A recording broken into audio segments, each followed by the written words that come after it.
যেটা বিলটা ওরা করেছে সেটাকে আইনে পরিণত করা হোক এবং রাষ্ট্রপতির হস্তক্ষেপ চেয়েছে। সে তো যেতেই পারেন ওরা, কিন্তু ওরা তো আইনটা মানছেন না, আইনটা জানেন না।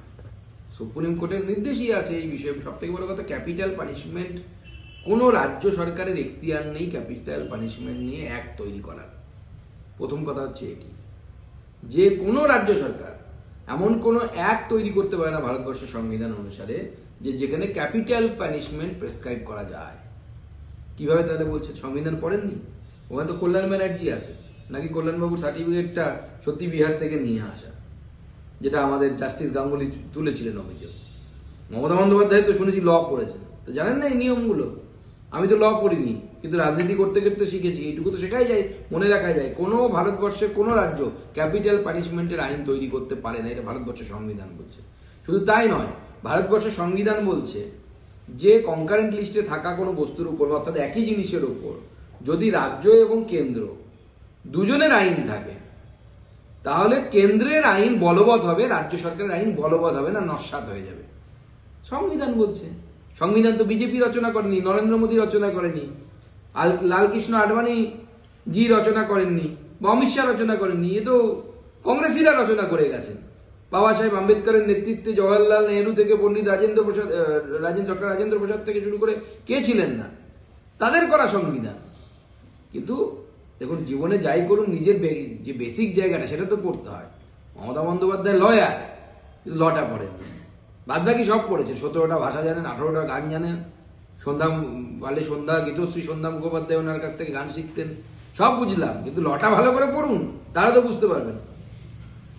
বাংলাতেও ভুয়ো ভোটার ঢোকানো হচ্ছে এবং তারা জেলা শাসকের দ্বারস্থ হচ্ছেন। আজকে অভিষেক বন্দ্যোপাধ্যায় আরো এক কদম এগিয়ে বলেছেন যে দিল্লি নির্বাচন হারার পেছনে 4.5 লক্ষ ভুয়ো ভোটার দিল্লিতে ঢোকানো হয়েছে, বিজেপি সেটা করেছে। নাচতে না জানলে উঠোন টায়া বা উঠোন বাঁকা, এই হচ্ছে তৃণমূল কংগ্রেস আর আমাদের বিরোধীদের নীতি হয়ে গেছে।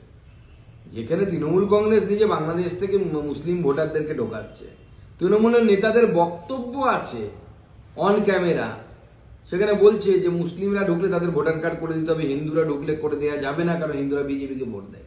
বারাসাতে তৃণমূল কংগ্রেসের নেতার বক্তব্য আছে। তারপরেও এরা নির্লজ্জের মতো কথা বলে।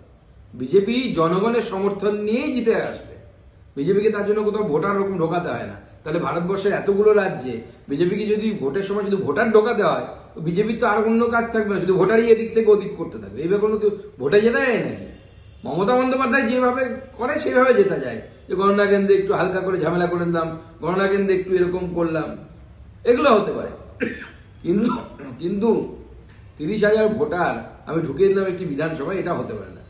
তবে বাংলায় এখন যা পরিস্থিতি, বাংলায় যদি কোথাও থেকে হিন্দু ভোটার সত্যিই আসতো বা হিন্দু আসতো, বাঙালির জন্য ভালো হতো। আসার জায়গা নেই, এটা দুর্ভাগ্যের। হ্যাঁ, যদি ভবিষ্যতে বাংলাদেশ থেকে হিন্দুরা আসে, পলায়ন করতে বাধ্য হয় এবং তারা তাদের পলায়নের কারণ মাথায় রাখে, ভুলে না যায় জ্যোতিবাবুর মতো, তাহলে পরে কাজে লাগবে বাংলা। তৃণমূলের তরফ থেকে হয়েছে জেপি নাড্ডার উঠে দাঁড়িয়ে, তার কারণ তৃণমূল যে প্রশ্নগুলো তুলেছিল তার জবাব অর্থমন্ত্রীর কাছে নেই।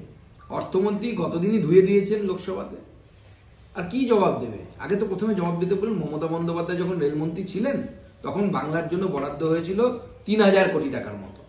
আমাদের সরকার 14,000 কোটি টাকা বরাদ্দ করেছে, বাদ বাকি ছেড়ে দিন। এইটা জবাব নিয়ে আসতে বলুন তো তৃণমূল কংগ্রেসকে।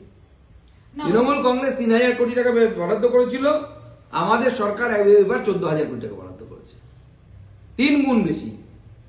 তারপরে কথা বলে সাহসে, কথা বলার জন্য লজ্জা বলে কিছু নেই।